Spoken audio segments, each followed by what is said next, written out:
வணக்கம். இன்றைக்கி நாம் பார்க்க போகிற கோவில் சிதம்பரத்துக்கு பக்கத்தில் இருக்கிற சிவபுரி. இதோட புராண பெயர் பார்த்திங்கன்னா திருநெல்லிவாயில் திருக்கழிப்பாலை அப்படின்னு சொல்லப்படுது. ஆனாலும் இப்போ வழங்கப்படுற பெயர் சிவபுரி.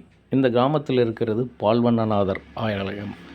இந்த ஆலயத்திற்கு பல சிறப்புகள் உண்டு. இங்கே இருக்கிற லிங்கம் போல் நீங்கள் வேறு எங்கேயுமே பார்க்க முடியாது. ஏன்னா அந்த ஆலயத்தில் இருக்கிற லிங்கம் ஒரு குதிரையோட கால் குழம்பு பட்டு அது பின்னமான மாதிரி இருக்கும். அந்த லிங்கத்துக்குள்ளே பாலபிஷேகம் பண்ணி அந்த பாலை நாம் சாப்பிட்டா நோய்கள் தீருங்கிறது நம்பிக்கை. வெளியூர்களிலிருந்து நிறைய பக்தர்கள் இதை வாங்கி செல்கிறாங்க.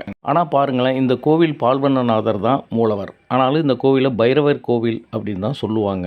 ஏன்னா இங்கே இருக்கிற பைரவர் அவ்வளவு சிறப்பு வாய்ந்தவர்.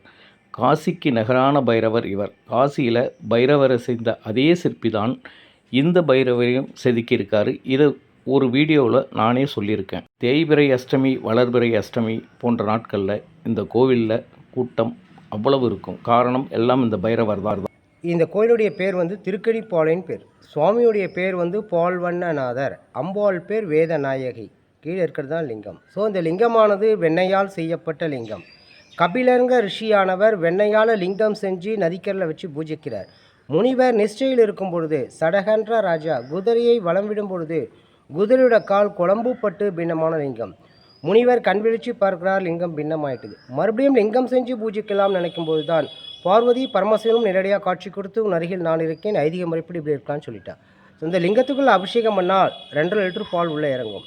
இந்த அபிஷேக பாலை எடுத்து சாப்பிட்டோம்னா நம்முடைய தீராத வியாதிகளும் தீருங்கிறது ஐதீகம். இது மூவர் கோடிய ஸ்தலம். இந்த கோயிலுடைய தலைவிருச்சிகம் வில்வம். இந்த சிவனோட சக்தியை நினைக்க குழந்தை பாக்கியம் இல்லாதவா, திருமணம் தடைபடுறவா இந்த சிவனை மனசார பிரார்த்தனை பண்ணிட்டு அவருக்கு பாலாபிஷேகம் பண்ணிட்டு போனாலும் நடக்குங்கிறது ஐதீகம் நடந்துகிட்டு இருக்கு. இந்த பைரவரானவர் காசிக்கு நிகரான பைரவர். இந்த பைரவருக்கு நாய் வாகனம் கிடையாது. எல்லா பைரவருக்கும் நாய் வாகனம் இருக்கும். இவருக்கு நாய் வாகனம் இல்லாத பைரவர். ஷர்பம் தான் அரணாகுடி. 27 எலும்புக்கூடுகளால் உருவாக்கப்பட்ட பூனல், ஜடாமுடி, கோரப்பல், கபாலத்தோடு உருவாக்கப்பட்ட பைரவர். இவரை தரிசனம் பண்ணால் காசியில் உள்ள பைரவர் தரிசனம் பண்ணுற பலன் கிடைக்கும்னு சொல்லுவாள். ஒவ்வொரு அஷ்டமியும் விசேஷமாக இருக்கும். தேய்பிரை அஷ்டமி, வளர்பிறை அஷ்டமி. மற்ற நாட்களில் ராகுகால நேரத்தில் பைரவர் தரிசனம் பண்ணால் ரொம்ப ரொம்ப விசேஷம். அதுவும் அமாவாசை அன்னைக்கு பைரவருக்கு சிறப்பு அபிஷேகம் நடைபெறும்.